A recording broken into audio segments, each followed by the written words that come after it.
Boris Johnson visits Taiwan for security forum. Toxic mushrooms sprout after Kaohsiung rain. Chinese TikToker detained for spying in Taiwan. World leaders condemn videos of emaciated Israeli hostages in Gaza. Chilean mine collapses due to 4.2 earthquake. Oasis fan plunges to his death during Wembley gig. New office in New Zealand will counter China's influence. China's swimming prodigy draws global praise.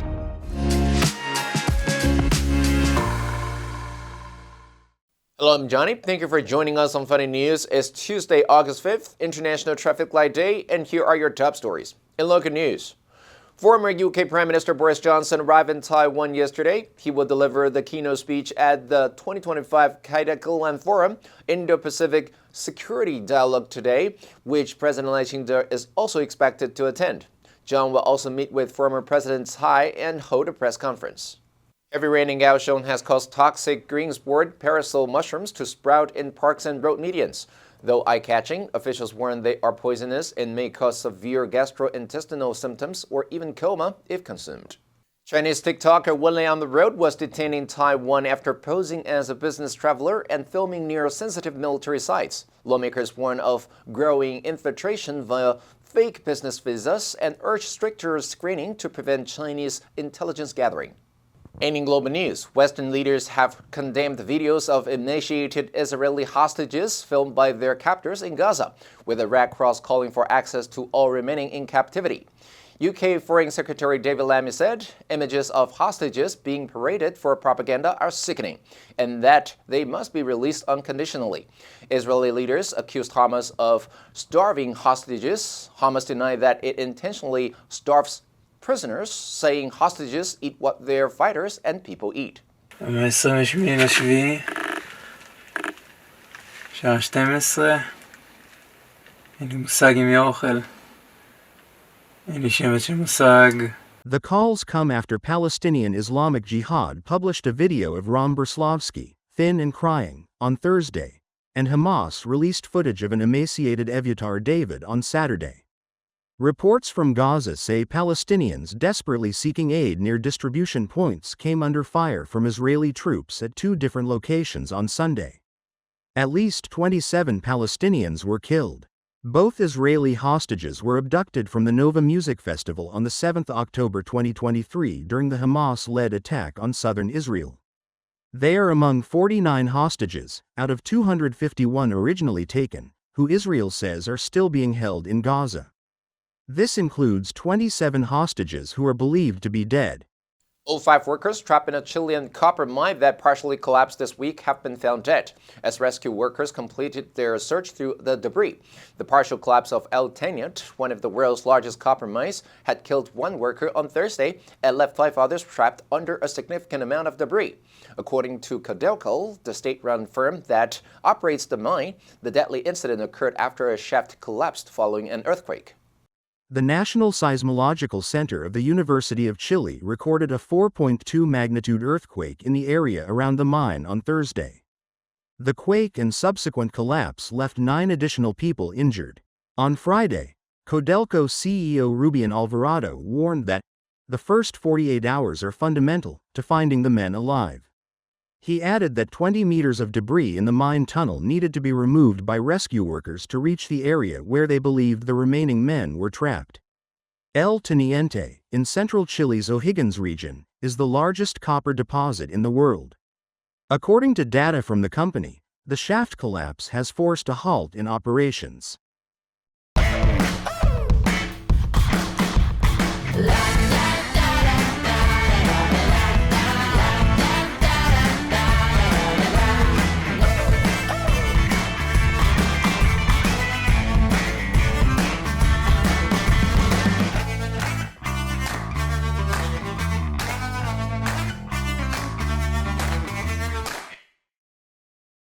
Oasis have said they are shocked and saddened after a man fell to his death at Wembley Stadium during the band's Saturday concert. The man was understood to be sitting in the upper tier of the 90,000-seat stadium, the highest stands of which are 50 meters above the ground, as the Gallagher brothers performed as part of their reunion tour.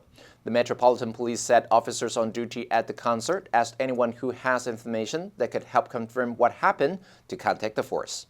Oasis said in a statement, "We are shocked and saddened to hear of the tragic death of a fan at the show last night. Oasis would like to extend our sincere condolences to the family and friends of the person involved." The band dedicated the track Live Forever to all the people who can't be here tonight during their Wembley Stadium gig on Sunday night. Liam Gallagher said, "This one's for all the people who can't be here tonight, but who are here if you know what I mean, and aren't they looking lovely? Live Forever." The Oasis reunion tour, their first in 16 years, includes 7 shows at Wembley and 5 in the Gallaghers' hometown of Manchester. They will then tour the US, Mexico, Japan, South Korea, and Australia before ending in South America. FBI Director Kash Patel provoked diplomatic discomfort in New Zealand by suggesting that the opening of a new office in the capital aims to counter China's influence, drawing polite dismissals from Wellington and ire from Beijing. Patel was in Wellington to open the FBI's first standalone office in New Zealand and to meet senior officials. The arrangement aligns New Zealand with FBI missions in other Five Eyes intelligence-sharing nations, which also include the US, Australia, Canada, and the UK. We have noticed relevant reports and are shocked at the related remarks. China always upholds that cooperation between countries should not target a third party. Waving the banner of countering China to pursue the so-called absolute security of small cliques is detrimental to peace and stability in the Asia-Pacific and the world. The Wellington office will provide a local mission for FBI's staff who have operated under oversight from Canberra, Australia, since 2017. In remarks made in a video published by the U.S. Embassy, Patel said the office would help counter Chinese Communist Party influence in the contested South Pacific Ocean. New Zealand ministers who met Patel, the highest-ranking Trump administration official to visit New Zealand, quietly dismissed his claims. A government statement emphasized joint efforts against crimes such as online child exploitation and drug smuggling, with no mention of China. A 12-year-old Chinese swimmer has become a global sensation with her history-making times, even as observers and fans back home caution against overhyping the young athlete. Yu Ziji became the youngest ever medalist at the World Aquatics Championships, which are being held in Singapore this year. On Sunday, she finished 4th place in the women's 400 individual medley final. She was part of the Chinese team that took bronze in the women's 4x200-meter freestyle relay, with the United States winning silver and Australia winning gold. Though she did not compete in the final, she received a medal because she swam in the qualifying race. The Chinese prodigy began swimming around age 6 just to beat the heat in her home province of Hebei. She said she never thought about becoming a professional athlete until a coach approached her at a swimming pool one day. Yu, who is also the youngest person to medal at a major international competition since 1936, swims so fast that she qualified for the World Aquatics Championships even though the minimum age requirement is usually 14. Her stunning performance before she's even a teenager has many wondering how she might shape competitive swimming in the years to come. The answer for yesterday was B, aftershocks. After the major earthquake, the city experienced several aftershocks, causing further damage. Did you answer correctly? Now let's delve into today's news. World leaders condemn videos of emaciated Israeli hostages in Gaza. Number 1, propaganda, 政治宣传. The government used propaganda to influence public opinion during the election. Number 2, desperately, 拼命地,极度地,绝望地. She desperately tried to find her lost dog before nightfall. Number 3, abduct, 绑架诱拐. The criminals plan to abduct the businessman for ransom. Next, we have a multiple choice question for everyone to practice. Which answer would you choose? You can write your answer in the comment section. The correct answer will be announced tomorrow. The history of the traffic light starts with a manual version of traffic signaling that was first used in London in 1868. But its 2 signal arms were manually manipulated by a lever instead of being operated by electricity.